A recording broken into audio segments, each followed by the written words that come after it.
Bumper's back. A lot of people asked me, they were like, so what role are you playing in the new movie? And I'm like, Fat Amy. I am Fat Amy. They're bringing me back as Fat Amy. I'm going to wear a wig. Rebel was busy. No, Bumper's back. He went off and he sang with John Mayer for a while. And he was his backup singer. Evidently, there was some beef they had over Bumper wearing his leather bracelets.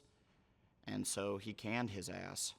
So I am back in a real way here, working security. Bumper's like a wild egomaniac, so he sees himself in her because Fat Amy is obviously also a kind of an egomaniac. So he sees himself, and she's really talented, and he's into that.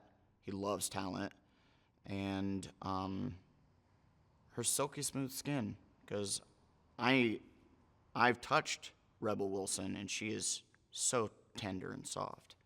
You just want to bathe in her, but you can't because she's a human, and you can't do that physically.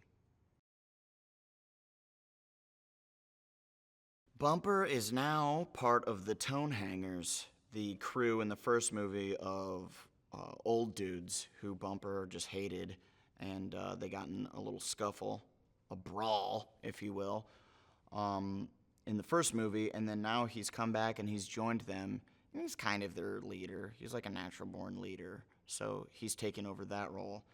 But we got a great squad.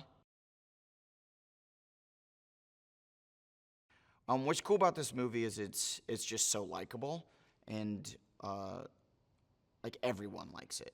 It's like a weird thing that I heard Ben Platt, who plays Benji, talking about this, but it's the same thing of the script is so good, and Kay did such a great script, and it's so what's the word?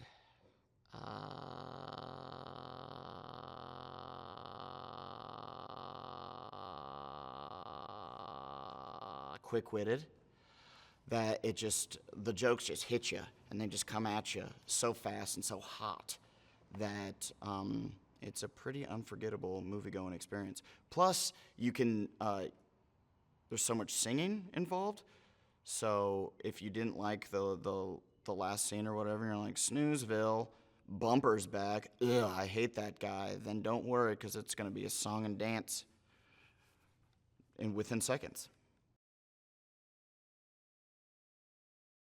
Rebel and I get along so well. She did my show Workaholics the first season, so I got to meet her then, and then I got to meet her on Pitch Perfect 1, so I just really like working with her, and she's fun to improv with, because it's fun improvising with people with comedic backgrounds and improv backgrounds, because they're able to not freeze up if you don't say the words exactly, and I have a hard time memorizing words or even saying them fluidly.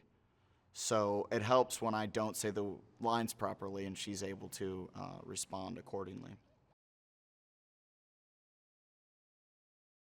I think people like that there's something for everyone. You could sit down like as a family and you could be like a sulking teenager and just be like, ugh, I don't want to watch this is stupid. And then just sit there and like it'll wear you down. Like 20 minutes in, you're like, that one was funny. And then like 15 minutes later, you're like, please don't stop the music, pop, pop, pop. And you're just having a great time. It was like my dad, he's like a railroad worker, and he's a conductor, and he's like very blue collar. And he's like, I don't know. Well, I don't know if it's not really for me, but I'm glad you're in it. I'll watch it. And then I watch it, and he's just like quoting. He's like trying to figure out how to do the Cups song. It's really awkward.